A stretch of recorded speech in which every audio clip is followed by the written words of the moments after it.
239 পৃষ্ঠার অঙ্কগুলির সমাধান নিয়ে আলোচনা করছি। সঠিক উত্তর নির্বাচনের 1 নম্বরে বলেছে বার্ষিক 8% চক্রবৃদ্ধি হার সুদে পি টাকার তৃতীয় বছরের আসল কত হবে।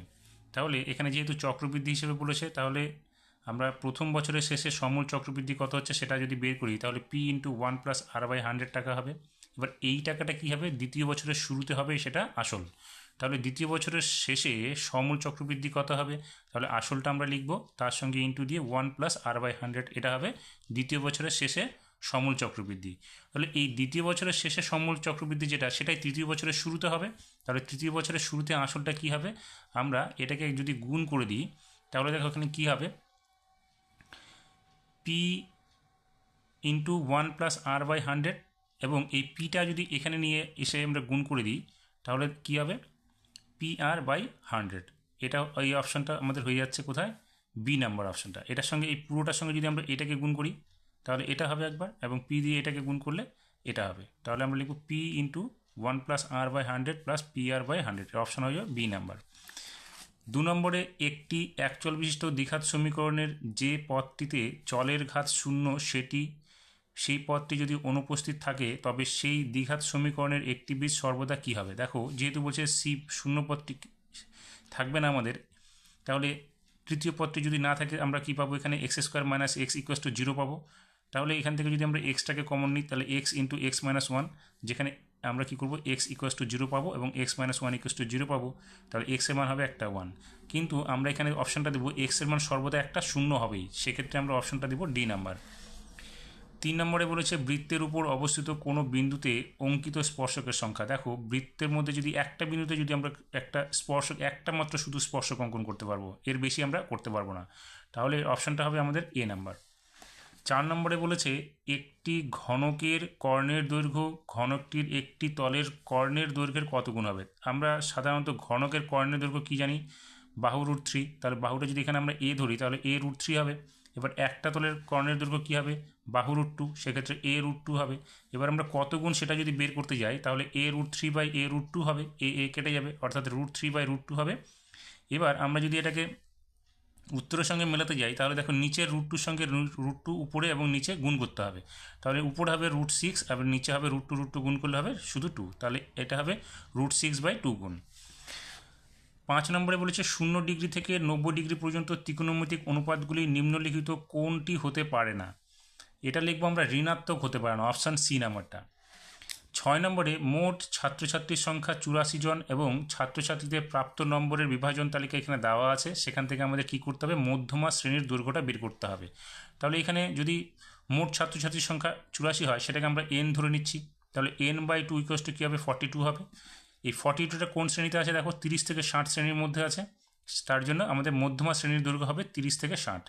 অপশনে দেওয়া আছে ডি নাম্বার 40, কিন্তু ডি এটা 40 হবে না, আমরা এটা পাচ্ছি হচ্ছে এই 42, সেটা আমরা কোথায় পাবো, 30 থেকে 60 শ্রেণীর মাধ্যমে পাবো এটা।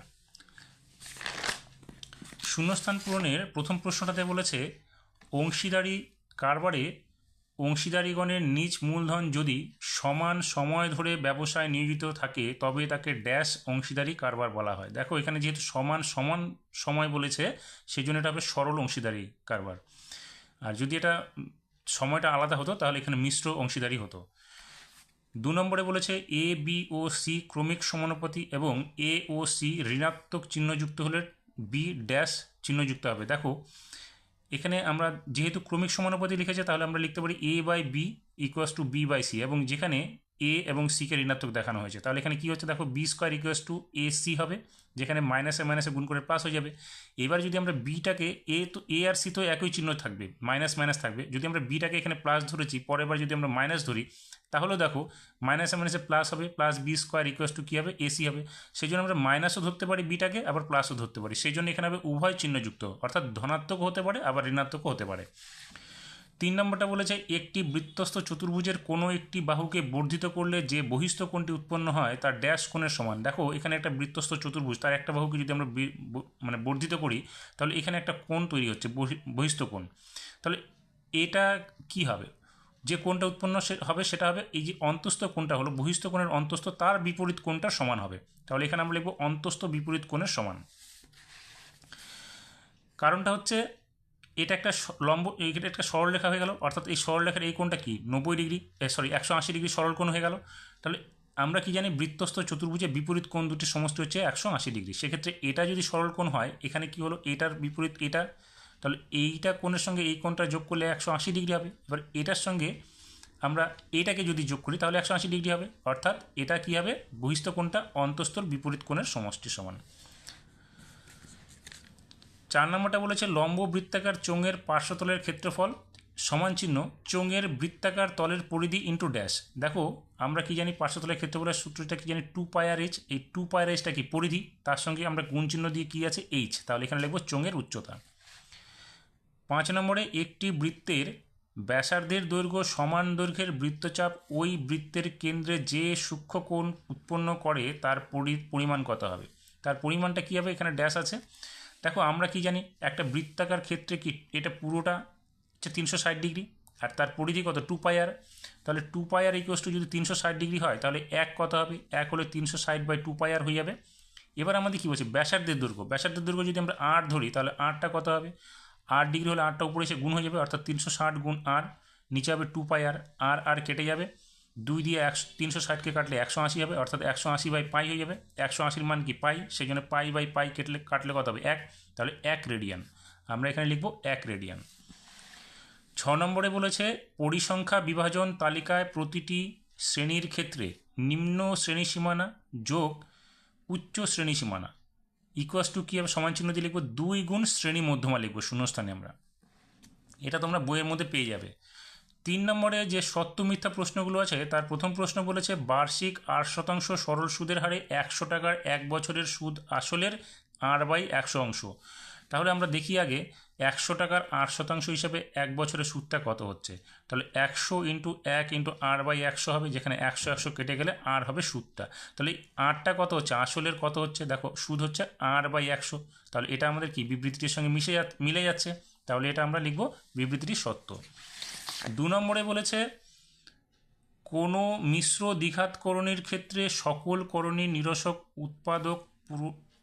উৎপাদক পূরক করণী, কিন্তু পূরক করণী মাত্রই করণী নিরসক উৎপাদক নয়, এটা বিবৃতিটি মিথ্যা হবে।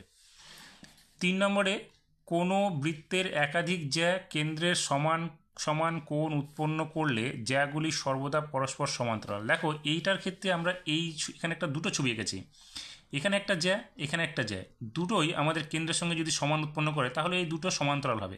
কিন্তু আমি যদি অন্যভাবে দেখি, এই একটা জ্যা এদিকে একটা জ্যা, এই দুটো কিন্তু আমাদের এখানে দুটো কোণ যদি আমাদের সমান উৎপন্ন করে সেক্ষেত্রে কি এই দুটো সমান্তরাল হচ্ছে না, এইটার ক্ষেত্রে প্রযোজ্য হচ্ছে। তাহলে এখানে উত্তরে কিন্তু তোমাদের বলেছে সত্য হবে, সত্য হলে এই চিত্রটা হবে। কিন্তু যদি বলি না এই জ্যা দুটি আমাদের এইভাবে আছে তাহলে তো এটা দুটো সমান্তরাল হচ্ছে না, সেই ক্ষেত্রে কিন্তু বিবৃতিটি মিথ্যা হবে। তো আমি এখানে মিথ্যা হিসেবে দেখাচ্ছি, তোমরা এটাকে এইটা যদি উত্তরের সঙ্গে মেলাও তাহলে তোমাদের ছবি হবে এইটা, তাহলে সেক্ষেত্রে তোমরা লিখতে পারো এটা সত্য বিবৃতিটি। 4 নম্বরে বলেছে একটি গোলকের সমগ্রতলের ক্ষেত্রফল গোলকটির ব্যাসার্ধের সমান ব্যাসার্ধ বিশিষ্ট 4টি বৃত্তের ক্ষেত্রফলের যোগফল সমান। দেখো একটা গোলকের সমগ্রতলের ক্ষেত্রফল কি 4πr²। এবার আমরা যদি এইরকম একটি গোলকের সমগ্রতলের ক্ষেত্রফল গোলকটির ব্যাসার্ধের সমান, ব্যাসার্ধ কি আর যদি হয়, এখানে তো আর, তাহলে আর হলে আমরা কি একটু বৃত্তাকার ক্ষেত্রে সূত্র কি πr², তাহলে 4টার জন্য 4 দিয়ে গুণ হবে, সেক্ষেত্রে 4πr² হচ্ছে। তাহলে আমরা দেখতে পাচ্ছি গোলকের বক্রতলের ক্ষেত্রফলটা কি হচ্ছে, 4টা গোলকের বৃত্তাকার তলের ক্ষেত্রফলের সমান হচ্ছে, সেক্ষেত্রে আমরা বিবৃতিটি ধরবো সত্য। 5 নম্বরে বলেছে sin α/sin β = α/β, এটা হতে পারে না, এটা মিথ্যা হবে, কারণ এখানে সাইন আলফার মান একটা হবে, সেই জায়গায় এটার মানটা কখনো আলফা হতে পারে না। 6 নম্বরে বলেছে তথ্যের সংখ্যাগুরু মান কখনোই একাধিক হতে পারে না। হ্যাঁ, কেন হতে পারবে না, এটা একাধিক হতে পারবে। সংখ্যাগুরু মান কাকে বলে, সংখ্যাগুরু মান বলতে হচ্ছে আমরা যে তথ্যগুলো পাবো রাশি তথ্যগুলো, সেখানে একের অধিক একটাই সংখ্যা একাধিকবার যদি থাকে সেইটাই হচ্ছে সংখ্যাগুরু মান হবে, সব থেকে বেশি যতবার থাকবে। দেখা গেল এখানে কতগুলো সংখ্যা আছে, তার মধ্যে দেখা গেল 5 যদি আমার বাকি সংখ্যাগুলোর থেকে বেশি থাকে তাহলে সেটাই হবে সংখ্যাগুরু মান, সেক্ষেত্রে একাধিক হতে পারে, তা সেই জন্য এখানে বলেছে হতে পারে না, তাই আমরা এটাকে বলবো বিবৃতিটি মিথ্যা।